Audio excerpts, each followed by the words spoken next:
Welcome to Storied Audio. Lila always joked that motherhood was beautiful chaos. But on this particular Tuesday, it was mostly chaos.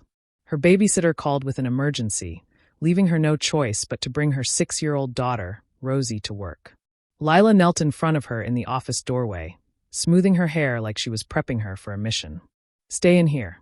Don't touch anything. Don't talk to anyone. Don't breathe too loudly.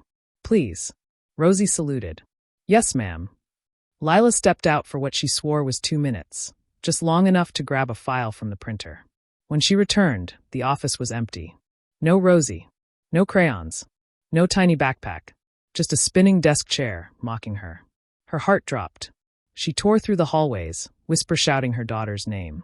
She checked the break room, the conference room, even under the receptionist's desk. Then she heard it, giggles. Loud, delighted. She followed the sound to the CEO's office. There, in the giant leather chair behind the giant mahogany desk, sat Rosie, feet swinging, tongue sticking out in concentration, while the CEO, Ethan Hale, leaned over helping her draw a dinosaur wearing sunglasses. Lila froze in the doorway, convinced she was about to be fired, escorted out, and possibly banned from the building forever.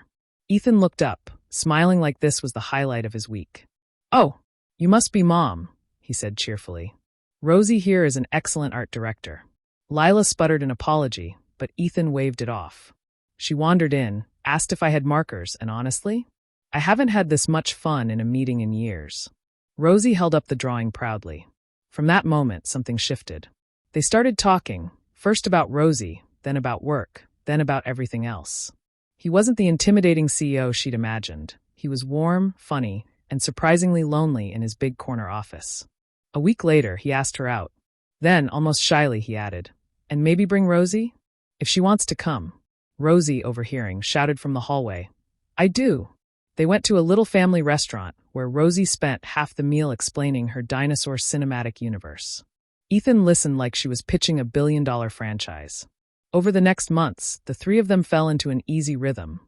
Movie nights, pancake Saturdays, Rosie insisting Ethan needed to learn braiding because every family needs backup. He tried. Badly. But he tried. Ethan found the family he'd been missing. Lila found someone who didn't just love her. He loved her daughter with the same fierce tenderness. And Rosie? She declared him the best almost dad ever, which made Ethan tear up so hard he had to pretend he had something in his eye. Their life wasn't perfect, but it was full of laughter, full of love. And for all three of them, that was more than enough. Subscribe for more audio stories.